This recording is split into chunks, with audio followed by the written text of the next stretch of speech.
সেখানে সোহরাওয়ার্দী নামে পার্ক গড়েছিলেন। সেটাই ছিল তার সাম্প্রদায়িকতার প্রথম বীজ বপন।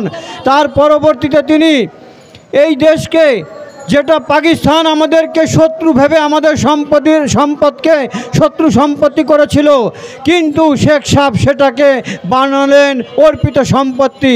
আমরা কোনো হিন্দুরা তাকে সম্পত্তি দিয়ে যায়নি, কিন্তু সে নিজে হিন্দুদের সম্পত্তিগুলোকে কেড়ে নিয়েছেন। তাদের অবৈধ সেই সুদখোর মজুদেরা যারা অফিস আদালতে বসেছিলেন, তারা এক কাতারে সেই হিন্দুদের সম্পত্তিকে অর্পিত সম্পত্তি করে গিয়েছিলেন। তারপরে দেখা গেল জিয়াউর রহমান ক্ষমতায় এসে সেই সম্পত্তিটিকে আবার ভেস্টের সম্পত্তিতে রূপান্তরিত করেছে। তৎপরবর্তীতে এরশাদ ক্ষমতায় এসে হিন্দুদের সম্পত্তিগুলোকে আবার তহসিলের মাধ্যমে সেখানে তারা হালসাং ভারত বানিয়েছেন। আমি বলতে চাই, যদি এই সম্পত্তির মালিক যদি হালসাং ভারতই হয়ে যায়, তবে আপনারা সম্পত্তিগুলো ছেড়ে দেন না কেন? ভারতের হাতে তুলে দিয়ে দিন। কেন হালসাং ভারত দিয়েছেন? আজকে যদি তাই হয়, তাহলে আপনারা খিলক্ষেত মন্দিরটি কেন ভাঙলেন? সেটাও তো একটি অর্পিত সম্পত্তির জায়গা, যেটা রেল সম্পদ করে নিয়েছে। তাহলে আপনারা সেই সম্পত্তি জায়গাগুলো ছেড়ে দিন, আমরা নির্দ্বিধায় সেখানে মন্দির গড়ে তুলতে পারি।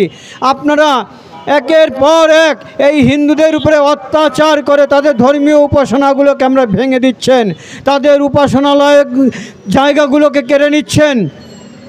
আপনারা কেন? আপনারা বলেন ইসলাম শান্তির ধর্ম, আমরাও মানি ইসলাম শান্তির ধর্ম।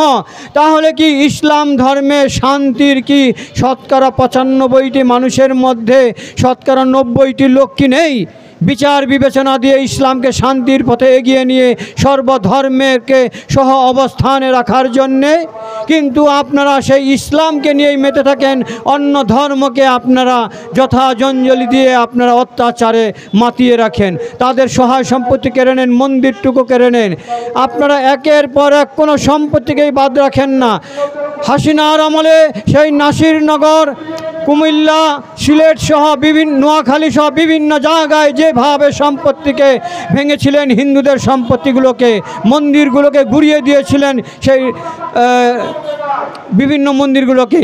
তো পরবর্তীতে দেখা গেল আজকে এই কালক্রমে তত্ত্বাবধায়ক সরকার হিসেবে যারা প্রতিষ্ঠিত হয়েছেন, ইউনূস সরকারগণ, তারা বাংলাদেশের সমস্ত হিন্দুদের মন্দিরগুলোকে ভেঙে একাকার করে দিচ্ছে।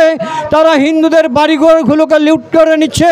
তারা হিন্দুদের মা বোনদেরকে প্রকাশ্যে তারা ইজ্জত হরণ করে আবার তারা ফেসবুকে ছাড়িয়ে দিচ্ছে। এটাই কি ইসলাম শান্তির লক্ষণ? আমি বলবো, আপনারা শান্তিকে প্রতিষ্ঠিত করুন, আমাদের ধর্মকে আপনাদের সহ অবস্থানে বাঁচার সুযোগ করে দিন। এই বলে আমি আমার বক্তব্য শেষ করলাম। ধন্যবাদ।